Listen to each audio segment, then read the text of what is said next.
Hey, today I'm talking about Daisy Ridley's first 3 non-Star Wars films. And the names of those 3 movies are Peter Rabbit, Murder on the Orient Express, and Scrawl.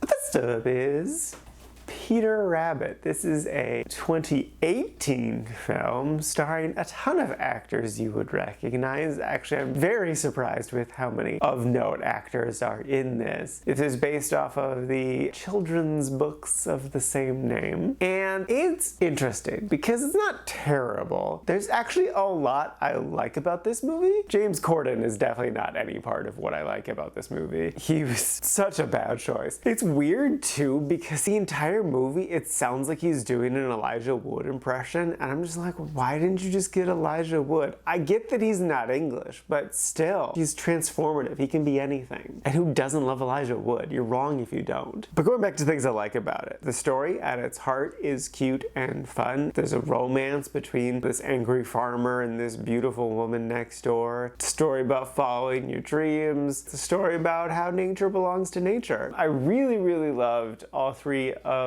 the sisters, in particular Daisy Ridley's character, Cottontail, because she was just so ridiculous and so over the top, just like always trying to like jump off of stuff and just like going for the adventures. There's a lot of heart in this movie that I really enjoyed. There's a lot that I didn't like though. For instance, seeing Sam Neill's butt crack. Why? We didn't need to see that. That's a really dumb joke. I hate that a lot. There's just a lot of dumb humor just like that. There's also like a lot of slapstick humor that I'm just like, no, this isn't funny. I get that this movie is for small kids, but still, you can do better than these cartoon slapstick things. There's also some really good traditionally drawn stuff intermixed occasionally, and it's like, why can't the entire movie be that? Because like, it's gorgeous and I feel like it better serves the story. So yeah, I definitely like this. I would recommend it if you have children. It's not a bad kids movie. It doesn't have a bad message. It's definitely not great by any means, but it's still an entertaining experience. So yeah, if you have children, give it a watch.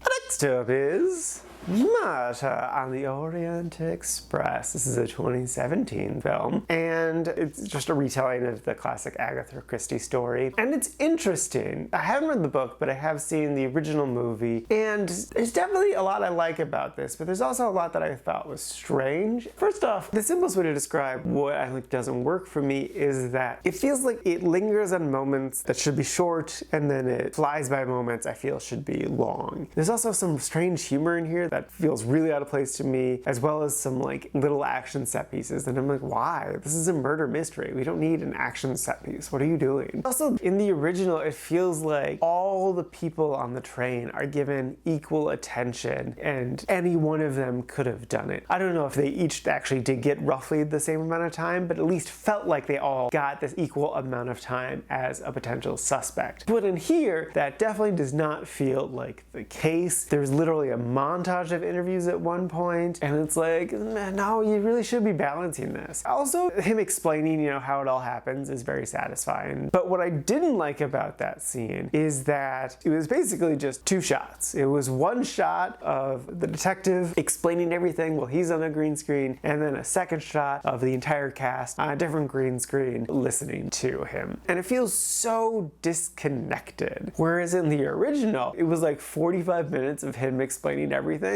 which was great, though ridiculous, but like they were all in one train car and he was just like walking amongst them, and it was so much more intimate and it felt so much more intense because he's like, you know, going through people's motivations of why they could have done it and like what lies in their stories and like what's going on there. So like it really worked from a storytelling perspective, whereas here it's just 2 green screens, so it's just so disconnected. I am dumping on this movie a lot. I did like bits of it. Most of the cast was pretty great. It was really nice to see Daisy Ridley. Olivia Colman is fantastic as always. Dame Judi Dench was great. The base story is great, so it's hard to have a bad time with it. Would I recommend it? No, I would say go back and watch the original. The original's so good, and it's got such a great cast. This one's fine, but like, nah, just watch the original. It's really good. And lastly is Scrawl. This is a 2015/2019 film. This movie's bad. So this is technically Daisy Ridley's first film, and she is by far the best part of it, but it makes no sense whatsoever. So I believe the premise is supposed to be kind of similar to like Death Note, where there's this notebook and anything you write in the notebook happens. But also there's a comic book, and maybe what they made in the comic book actually happens.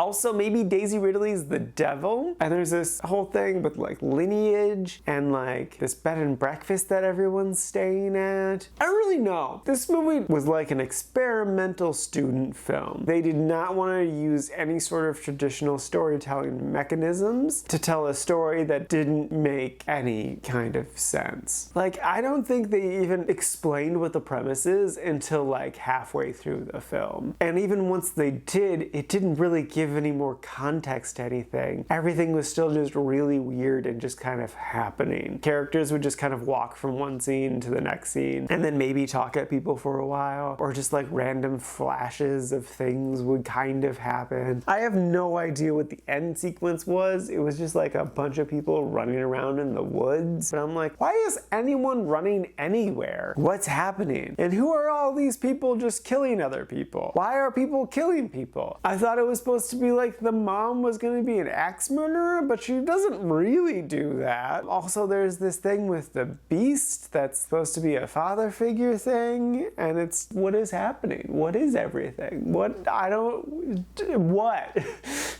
If you, by chance, have any sort of grasp of what the hell is happening in this movie, please enlighten me. I would love to just have a general sense of what the hell this movie is. So yeah, no, I did not care for this movie, and I don't recommend it. Like, not even in like a fun party setting of like everyone's getting drunk and let's make fun of this thing. Like, no, you're not gonna have a good time. It's so bad. Just don't watch it. Please do not.